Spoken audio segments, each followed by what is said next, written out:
China panic, the U.S. military send amphibious ship USS Comstock to opens new base to Palau Island.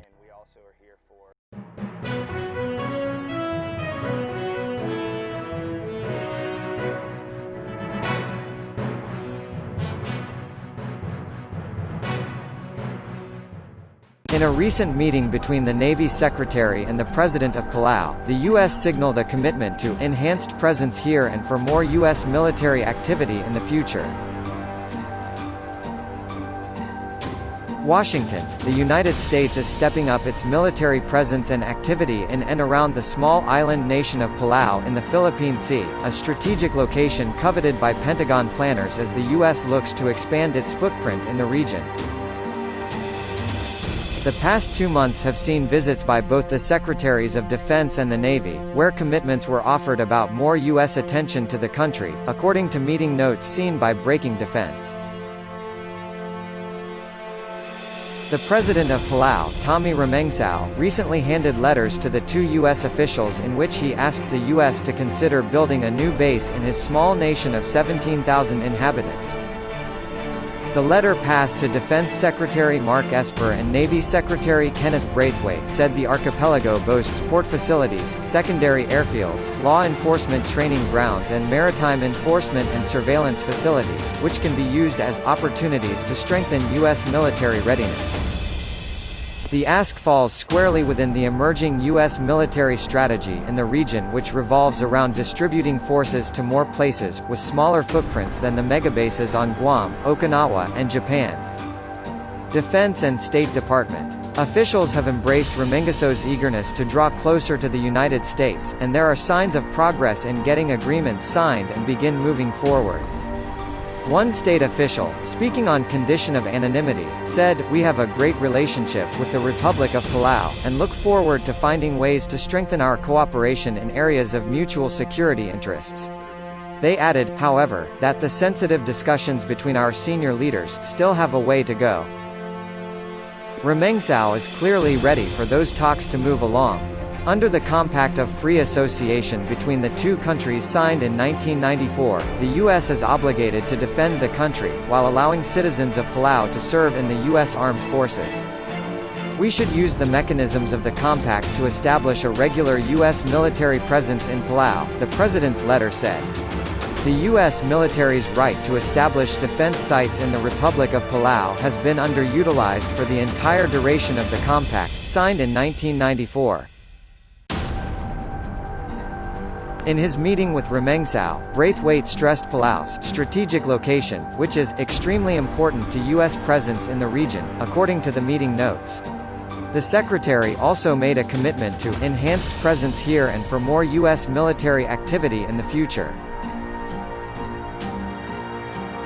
Just before Braithwaite's visit, the Japan-based USS Comstock amphibious ship docked for a week-long stay where sailors are working to remove unexploded ordnance. On October 12, a C-130 flight brought 24 Air Force personnel to evaluate runways and tarmacs at airfields in Babeldaob, Peleliu, and Angkor.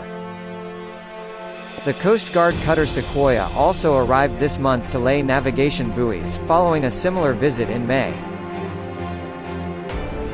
The string of islands in the Philippine Sea sits between the Philippines and Guam, the former being a major hub for the U.S. Navy and Marine Corps, and also occupies a critical location for China in moving out of the first island chain. Palau is primary geography for operating forces forward in the region, said Eric Sayers, a former Indo-PACOM advisor and adjunct senior fellow at the Center for New American Security. "It's an ideal opportunity given the geographic and political restraints we face to our posture in the region." The Navy has been pushing the idea of distributed maritime operations, in which ships deploy and move in a more unpredictable manner, throwing Chinese and Russian intelligence and tracking assets off track and keeping them guessing.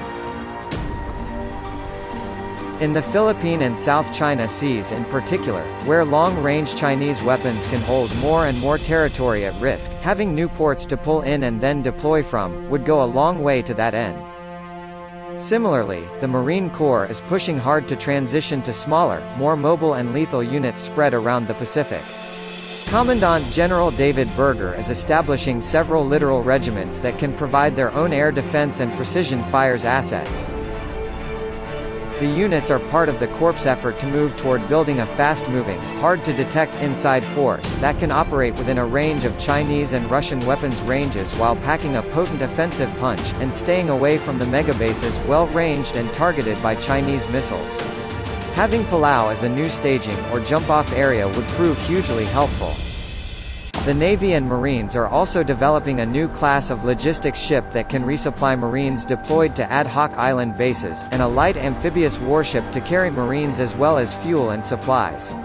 All of these ships, and Marine units, could make use of facilities at Palau. Significantly, Palau is also one of just 4 Pacific nations to recognize Taiwan, after the Solomon Islands and Kiribati walked away and changed their diplomatic recognition to Beijing in 2019.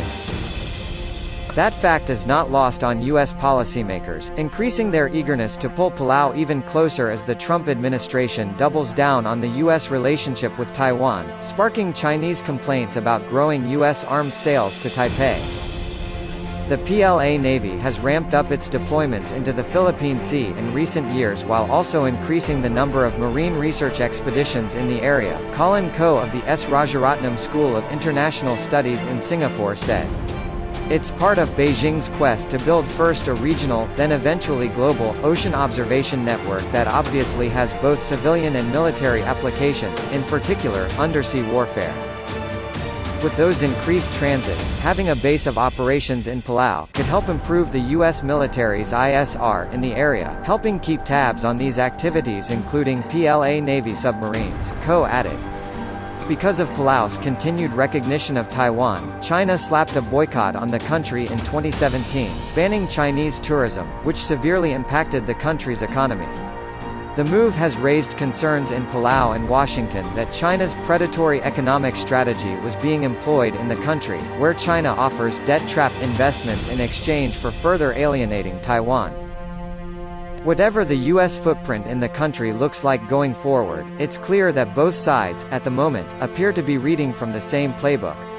That's good news for the Pentagon and U.S. ally Taiwan, but China's growing influence in the region and clear ambitions to extend that power further afield will keep close tabs on what happens next.